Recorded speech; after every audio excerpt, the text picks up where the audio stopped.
Le secteur de l'automobile est l'un des plus touchés par la crise du coronavirus. Des usines de production jusqu'aux concessions, avec le confinement, toutes les activités ont été mises à l'arrêt ou presque. Nous avons poussé la porte de l'établissement Vérune à Nîmes. Son directeur Jean-Marie Fage explique les conséquences de ces 2 mois d'inactivité en ce qui concerne la partie commerciale. Les conséquences financières sont énormes, puisque 2 mois sans chiffre d'affaires, c'est très très difficile à supporter. Bien entendu, nous avons dû malheureusement mettre au chômage partiel 95% de nos équipes. Et maintenant, nous espérons pouvoir reprendre une activité quasi normale très rapidement. À ce jour, nous avons fait le choix de repartir sur une reprise progressive en intégrant au fur et à mesure nos salariés. À ce jour, c'est 40% de nos effectifs. Bien entendu, c'est évolutif puisque c'est en phase tout simplement avec l'activité et la demande.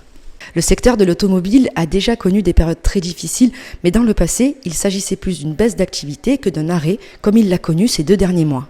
On avait vu venir, on avait pu s'adapter. Là, ça a été soudain.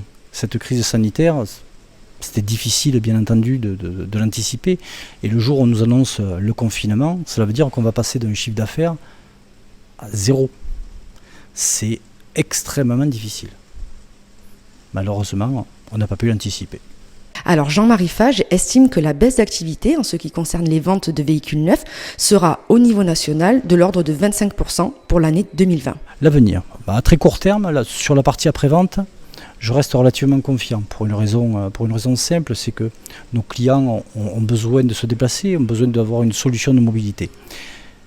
Pour cela, il est évident que la partie entretien, révision mécanique, bien entendu carrosserie en cas de sinistre, va fonctionner. Alors bien entendu, progressivement, ça va remonter puisque nous ne sommes pas en mesure de pouvoir accueillir autant de monde que d'habitude pour, encore une fois, toutes ces contraintes sanitaires.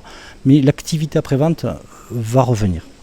Là où je suis plus inquiet, c'est sur la partie commerce, puisqu'il y a aujourd'hui un frein qui est, et surtout une question, comment les clients vont réagir. Est-ce que le déconfinement va leur permettre de reprendre confiance, de se déplacer, de reconsommer?